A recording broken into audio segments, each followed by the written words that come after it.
The rainbow public school, Damodar Nagar, Maparwadi road, Sinnar या शाळेच्या 9व्या वार्षिक स्नेहसंमेलनाचा सोहळा दिनांक 15 एप्रिल 2026 रोजी सायंकाळी अण्णाभाऊ साठे नाट्य मंदिर सिन्नर येथे साजरा करण्यात आला. सिन्नरचे नगराध्यक्ष विठ्ठल अशोक उगले आणि उपनगराध्यक्ष हर्षद देशमुख प्रमुख अतिथी उपस्थित होते. तसेच सिन्नर शहराचे नगरसेवक बाळासाहेब उगले, सागर कोठमिरे, महाराष्ट्र मुख्याध्यापक संघाचे अध्यक्ष शांताराम देशमुख यांची देखील उपस्थिती लाभली. संस्थेचे अध्यक्ष कारभारी थोरात, सदस्य प्रद्युम्न गांगुर्डे, शाळेच्या मुख्याध्यापिका भारती गांगुर्डे यांनी भारत मातेची प्रतिमा आणि पुष्पगुच्छ देऊन सर्वांचे स्वागत केले. दरवर्षी नवीन संकल्पनेवर आधारित कार्यक्रम करणाऱ्या या शाळेची या वर्षीची संकल्पना मेरावाला डान्स अशी होती आणि सर्व सादरीकरणाची तयारी ही 7वीच्या मुलांनी शिक्षकांच्या मार्गदर्शनानुसार सुंदर पद्धतीने केली. IT 7वीच्या विद्यार्थ्यांचा गौरव नटराजाची प्रतिमा देऊन करण्यात आली. तसेच सर्व विद्यार्थ्यांचा गुणगौरव हा प्रत्येक विद्यार्थ्याच्या फोटोची प्रतिकृती प्रतिमा देऊन करण्यात आली. प्रॅक्टिकल एज्युकेशन तसेच टास्क अचिव्हिंग या विषयावर भर देण्याचा मानस आणि त्यासाठी लागणाऱ्या सुविधा उपलब्ध करून देण्याचा मानस हा सर्व संचालकांनी बोलून दाखवला. SN न्यूज साठी सुजल शितोळेसह आदित्य हटकर. मॅडम, आधीच खूप वेळ झालेला आहे. मुलांबरोबर पालकांना पण पुढचे कामं असतात. धन्यवाद मॅडम. खऱ्या अर्थाने 2014 साली ही शाळा चालू झालेली. आमचे मित्र पिढी जे मापरवाडीला ती सोनवण्यांच्या घरात चालू झालेली शाळा, आज ती म्हणजे 14 वर्ष झालेत ना. तर खऱ्या अर्थाने प्रतिकूल परिस्थितीत त्यांनी इंग्लिश मिडियम सारखी स्कूल सिन्नरमध्ये चालू केली आणि एक नवीन प्रयोग, कुठलंही बॅकग्राऊंड नसताना एक नवीन प्रयोग, नाविन्याचा ध्यास त्यांनी घेतला आणि आज सिन्नरच्या मुलांना इंग्लिश मिडियमच्या माध्यमातून जास्तीत जास्त साक्षर आणि सक्षम करण्याचं काम आपल्या शाळेकडून केलं गेलेलं आहे. कुठलंही पाठबळ नसताना प्रतिकूल परिस्थितीत या गांगुर्डे दाम्पत्याने सिन्नरला एक इंग्लिश मिडियम स्कूल आणून विद्यार्थी घडवण्याचं काम केलेलं आहे. खऱ्या अर्थाने मॅडम, आज तुमच्याबरोबर ह्या शाळेत जे शिक्षक आहे त्यांची खूप मोठी जबाबदारी आहे. आत्ताच्या आमचे आत्ताच सन्माननीय अध्यक्ष विठ्ठलराजे उगलेंनी सांगितलेलं आहे की TV आणि मोबाईलचा अनुकूल परिणाम होण्यापेक्षा प्रतिकूल परिणाम जास्त होतो आहे. मुलांनी काय बघितलं पाहिजे, मुलांनी काय शिकलं पाहिजे ही पालकांची जबाबदारी. कारण याला सर्वस्वी पालक पण जबाबदार आहे की आपल्या मुलांदेखत आपणच मोबाईल घेऊन बसल्यानंतर मुलं काय शिकतील. बऱ्याचशा पालकांना हे माहीत पण नसतं का आत्ताचा अभ्यासक्रम काय आहे, आपल्याला काय पाल्यांना शिकवायचं आहे. तेव्हा मॅडम, शिक्षकांबरोबर पालकांची मोठी जबाबदारी आणि आपण या ज्या प्रतिकूल परिस्थितीतून ही स्कूल पुढं चालवत आहे त्या आपल्या स्कूलला आमच्या शुभेच्छा तर आहेच, पण इथून पुढं काही आपली अडचण आली तर आम्ही सन्माननीय अध्यक्ष विठ्ठलराजे उगले, स्वतः मी आणि आमची सगळी टीम आपल्याबरोबर राहील याच शुभेच्छा देतो. थांबतो. धन्यवाद. तेच नव्हतं, कारण इतका वेळ झाला आहे. पोरांचं चलबिचल बघून आमच्या बोलण्यापेक्षा त्यांचा कार्यक्रम होणं महत्त्वाचं आहे.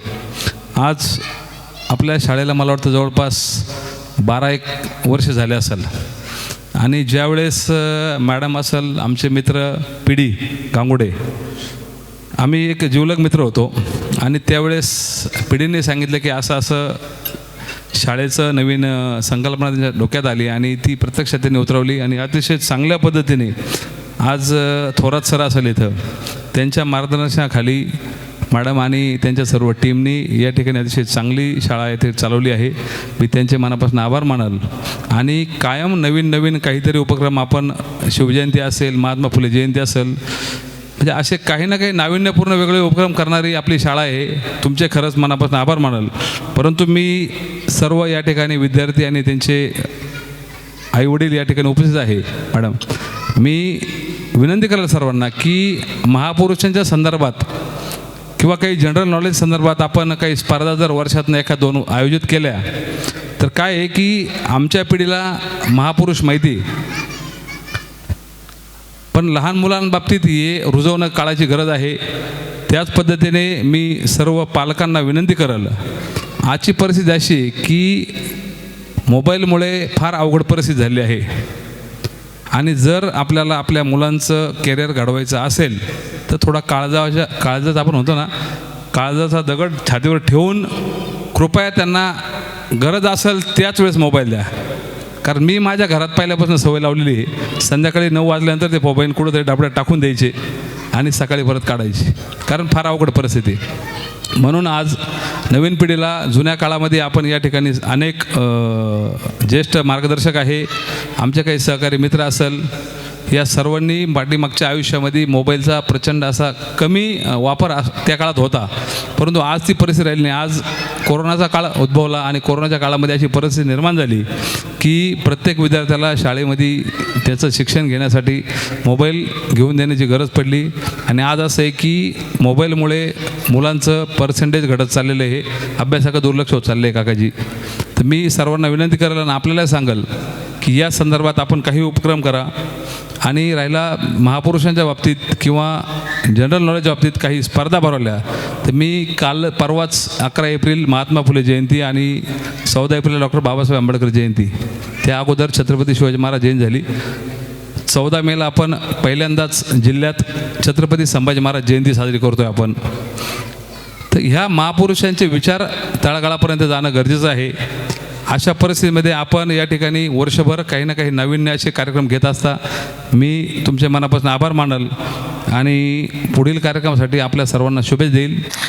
या संदर्भात जसं आप्पा आणि अण्णा बोलले मोबाईलच्या बाबतीत, तसं माझी पालकांबद्दल एक कंप्लेंट आहे. जेव्हाही आम्ही होमवर्क देतो तेव्हा त्यांचं म्हणणं असतं, मॅडम वेळ मिळत नाही. जर तुम्ही आपल्या आज 10-15 वर्षापूर्वीची जर परिस्थिती बघाल तर घरात वॉशिंग मशीन नव्हते, घरात कामाला बाई नव्हती, तरी आपल्या आईवडिलांनी आपल्याला शिकवलं आहे, आपला होमवर्क कंप्लीट असायचा. आजकालच्या मदर्सला मुलांचा होमवर्क घ्यायला वेळ नसतो. तर मला सगळ्यांना हा प्रश्न विचारायचा आहे आज की यांचा वेळ जातो कुठे. तर खरं सांगता की पालकांचा वेळही मोबाईलमध्येच जातो, त्यामुळे मुलांचा होमवर्क होत नाही. खरं तर मोबाईलमुळे पालकांचंच मुलांकडे दुर्लक्ष होत चाललं आहे, ही सद्य परिस्थिती आहे. तेव्हा सर्व पालकांना विनंती आहे, मोबाईलमधून थोडा वेळ कमी करा आणि आपल्या मुलांना वेळ द्या.